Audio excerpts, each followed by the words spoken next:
యెహోవా నా ప్రార్థన ఆలకించు. యెహోవా నా ప్రార్థన ఆలకించు. నా మొరని యొద్దకు చేరనిమ్ము. నా మొరని యొద్దకు చేరనీయము. ప్రియమైన దేవుని బిడ్డలారా, భక్తుడు కష్టకాలములో, ఇబ్బందులలో, దుఃఖములో, ఎవరు ఆదరించలేని సమయంలో భక్తుడు ఏడుస్తున్నాడు. యెహోవా నా ప్రార్థన ఆలకించవా? ఈ రాత్రి ఎంకన్నా నీవు బుచ్చి యెహోవా నా ప్రార్థన ఆలకించవా? నా మొరని యొద్దకు చేరనిమ్ము. నా మొరని యొద్దకు చేరనీయు. నా కష్ట దినములో నాకు విముక్తుడవై నా కష్ట దినములో నాకు విముక్తుడవై ఉండు. అంటే నువ్వు ఇప్పుడు కష్టాలలో ఉన్నావు. దేవా నా మొరలు ఇను. నువ్వు ఏడ్చే ఏడుపు దేవుడు వినబోతున్నాడు. రాత్రి కష్ట దినాలలో ఇప్పుడు నువ్వు కష్టాలలో ఉన్నావు. మనుషులు ఎవ్వరు నిన్ను ప్రేమించరు. నీకు బలం ఉన్నప్పుడు నిన్ను పనికి పిలుస్తారు. నీ దగ్గర డబ్బు ఉన్నప్పుడు చుట్టాలు వస్తారు. నీకు అందం ఉన్నప్పుడు అందరూ చూస్తారు. అందము తరిగిపోయినప్పుడు ఎవరు రారు. బలము లేనప్పుడు ఎవరు రారు. డబ్బు లేనప్పుడు ఎవరు రారు. కానీ దేవుడు అంటున్నాడు, ఈ రాత్రి కాల సమయంలో కష్టకాలంలో భక్తులు ఏడుస్తూ ప్రార్థన చేస్తున్నాడు. నువ్వు కూడా అలాగా ప్రార్థన చేయి. నాకు చెవియొగ్గుము. నా ప్రార్థనకు చెవియొగ్గ పెట్టి రాత్రి నేను చేసే ప్రార్థన వినయ్యా. నేను మొరలు వీడినప్పుడు నువ్వు త్వరపడి ఉత్తరమి అయ్యా. ఈ రాత్రి నేను నా భార్య ఏడుస్తున్నామయ్యా, నన్ను బాగు చేయయ్యా, నాకు ఉత్తరమి అయ్యా అని నువ్వు అడగాలి. ఇలాగా పొగ ఎగిరిపోయినట్టుగా నా దినములు తరిగిపోతున్నాయి. పొయ్యిలోనిది కాలిపోయి అయ్యా, పొయ్యిలో కట్టె కాలిపోయి పొగ ఎగిరిపోతుంది. అయ్యో దేవా, భక్తుడు అంటున్నాడు, పొయ్యిలో కట్టె కాలిపోయినట్టుగా పొగ ఎగిరిపోయినట్టుగా నా రోజులన్నీ గడిచిపోతున్నాయి. సంవత్సరం నుంచి కష్టాలలో ఉంటున్నావయ్యా. బిడ్డలు ఏడుస్తున్నారు. బిడ్డా ప్రభు అంటున్నాడు, నీ దినములు అతడు గుర్తు చేసుకుంటున్నాడు. ఈ రాత్రి నా ఎముకలు క్షీణించిపోతున్నాయి. రాత్రి కాల సమయంలో నిద్ర పట్టడం లేదు. ఎండ దెబ్బకు వాడి గడ్డి ఎలా పీకెత్తే వాడిపోతుందో నా ముఖం వాడిపోతుంది. నా హృదయం వాడిపోయి ఉన్నది. ఎందుకంటే స్థితిగతులన్నీ మారిపోయి ఆశలన్నీ అడగట్టు బట్టి మనం అడుగుకు వెళ్ళిపోతున్నాం. కాబట్టి గడ్డి పీగేసిన గడ్డి ఎట్లా ఎండిపోతుందో ఆ భక్తుని జీవితం అలాగే ఎండిపోతుందట. దేవుని దగ్గర ఏడుస్తూ ప్రార్థన చేస్తున్నాడు ఆ భక్తుడు. ఈ రాత్రి నీ జీవితం కూడా గడ్డి ఎండిపోయినట్టుగా నీ జీవితం ఎండిపోతుందా? భోజనము చేయటం నేను మర్చిపోతున్నాయా. కష్టాలలో ఇరుకులలో వండిన అన్నం ఏం చేస్తున్నాం? పడేస్తున్నాం, తినలేకపోతున్నావు. ఆ భక్తుని జీవితంలో అదే కష్టం ఉంది. నీ జీవితంలో అలాంటి కష్టం ఉన్నట్టయితే నా ప్రభు తీర్చబోతున్నాడు ఈ రాత్రి. నా మూలుగుల శబ్దములో నా ఎముకలకు నా దేహమునకు అంటుకొని పోయినవి. అయ్యో దేవా, ఎట్లా నాకు ఎట్లా బాగా అవుతుంది అని ఆయన మూలుగుల శబ్దాలతో ఆయన మాంసం ఎముకలకు అత్తుకపోయి ఒంటరిగా ఉండి ఏడుస్తున్నారు. ఎంతో మంది బంధువులు, బలగము, ధనము అన్ని ఉన్నా కానీ అన్ని విడిచిపెట్టిపోయారు. ఆ రాత్రి కాల సమయంలో దేవుని దగ్గర బిక్కును నిద్ర పట్టక ఎందుకో నేను చచ్చిపోతావా ఉండాలని ఏడుస్తున్నాడు భక్తుడు. బిడ్డా, నువ్వు అలాగ అనుకుంటున్నావా? కానీ ప్రభు ఈ రాత్రి నీతో సూటిగా మాట్లాడుతున్నాడా? నేను అడవిలో ఒంటరిగా ఉంటున్న గుడబాతు వలె నా జీవితం ఒంటరి బ్రతుకైపోయాది. నాకు ఎవరు సాయం చేస్తారో, ఎవరు సాయం చేయరో? దేవుడు మాత్రమే సాయం చేస్తాడు. బిడ్డ, పాడైపోయిన స్థలంలో పౌడి గంట వలె నేను మూలుగుతున్నాను. ఎవ్వరు లేక ఒంటరిగా ఇంటి మీద పిచ్చుక వలె నేను అరుస్తున్నానయ్యా.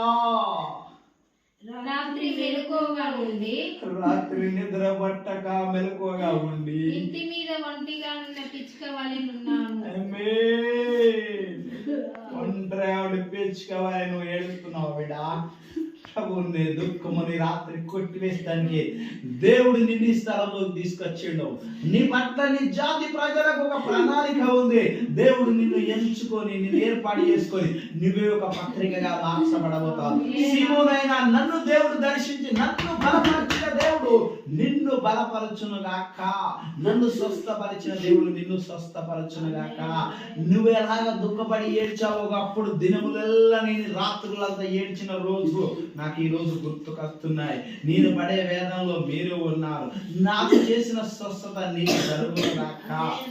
దినమెల్లా నా శత్రువులు నన్ను నిందించుచున్నారు. దినమెల్లా నా శత్రువులు నన్ను తాగుబోతు అంటున్నారు, దొంగ అంటున్నారు, వ్యభిచారి అంటున్నారు, ఓ ఆగమైపోయిలో అంటున్నారు, తిరుగుబోతులు అంటున్నారు. జనాలంతా ఏమంటున్నారో తెలుసా?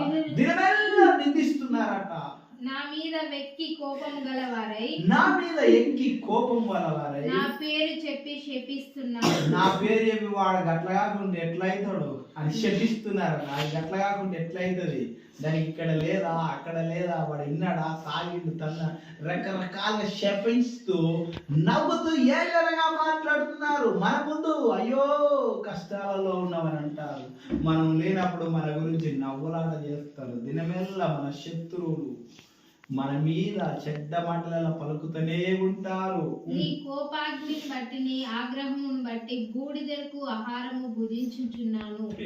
దేవుని బిడ్డలారా, బూడిదని ఆహారంగా తీసుకొని ఆ భక్తుడు ఏడుస్తూ ఇది భోజనం అని తింటున్నాడు. మీరు అలాంటి పరిస్థితులలో ఇలా ఏం తినాలి, తినేందుకు లేదని ఒక్కొక్కసారి పిల్లలు పెట్టుకొని మీరు ఏడవచ్చు బిడ్డ. పరిస్థితయ్యో ఎందుకు చచ్చిపోతే బాగుండని ఆ భక్తుడు బూడిది ఆహారంగా తిన్నట్టుగా మీకు ఒక్కొక్క రోజు బిక్కు బిక్కున మీ చేతిలో ఏమి లేక ఎందుకు బ్రతకాలి, ఏమి బ్రతకని అనిపించవచ్చు బిడ్డ. ప్రభు అంటున్నాడు ఈ రాత్రి మీతో మాట్లాడిన మాట 122 అంతేనా? 102 కీర్తనలో ఉంటది. దాని అంతా చదువుకొని ఇంకా దుఃఖం వస్తుంది. పరిశుద్ధాత్మనిగా కన్నీళ్లు కలుపుకొనుచున్నాను. నీవు నన్ను పైకెత్తి పారవేసి ఉన్నావు. నా దినములు సాగిపోయిన నీడను పోలి ఉన్నవి, గడ్డి వల్ల నేను వాడిపోయి. హల్లెలూయా. ఆ బిడ్డల ప్రార్థన ఎలా ఉన్నారు తెలుసా? ఏడ్చుకుంటూ ప్రభువా నా కన్నీళ్ళే పానీయములైనాయి. అర్థమైందా? కన్నీళ్ళట పానీయములట. మన కన్నీళ్ళే వాటర్ గా తాగిన నీళ్ళగా తాగిన భక్తుడు అంత కష్టకాలంలో ఆ లేఖనం రాసుకుంటూ ఏడుస్తూ ప్రభు దగ్గర మొరపెడితే ఆ భక్తుని దేవుడు దీవించి బాగు చేసి స్వస్థపరచను. అదే దేవుడు నిన్ను బలపరచునుగాక. అదే కన్నీళ్ళు మీరు విడుస్తున్నారు బిడ్డ. ఆ బాధ ఏందో నాకు తెలియదు. మనుషులు ఇస్తే ఎంకన్నా ఇవాళ ఇద్దరు రేపు అడుగుతారు. దేవుడు ఇస్తే ఎవడు కూడా అడగడు. అంతే. దేవుడు గొప్పోడు బిడ్డ. దేవుడు నన్ను బాగోసిన దేవుడు బిడ్డ. 2 చేతులు జోడించి మొక్కుతున్నా నీకు. ఎందుకు తెలుసా? నువ్వు తాగుడు బంద్ చేసేయి. యేసయ్యా నా భార్య కన్నీళ్ళు చూడవా, నన్ను బాగు చేయవా. నువ్వు ప్రతిరోజు దేవుని దగ్గర నువ్వు అడుగు బిడ్డ. నా మాట మీద నువ్వెవరో తెలుసు. చిన్నప్పటి నుంచి నా కళ్ళ ముందర పెరిగిన వ్యక్తి. నీ బాధ, నీ భార్య బాధతో నా కళ్ళ పట్టి నీళ్ళు వెళ్ళిపోతుంది. ఎందుకంటే ఈ కష్టాలలో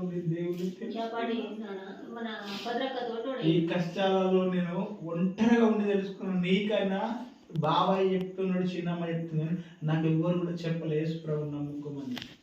చాలా కష్ట పరిస్థితులు, సావు బ్రతుకుల మధ్యలో ఏడ్చిన నేను దేవుడు నన్ను దర్శించుడు, నన్ను బాగు చేసింది. ఎందుకంటే మీలాంటి వాళ్ళకి చెప్పతందుకే దేవుడు బాగు చేస్తాడు. నువ్వు ఈ రోజు నుంచి ప్రభుకు నమ్మకంగా ఉండు. నేను ప్రార్థన చేస్తాను. బైబిల్ సిద్ధం, మీకు క్యాలెండర్ సిద్ధం పట్టుకపోండి. గొప్ప దేవుడా, మహోన్నత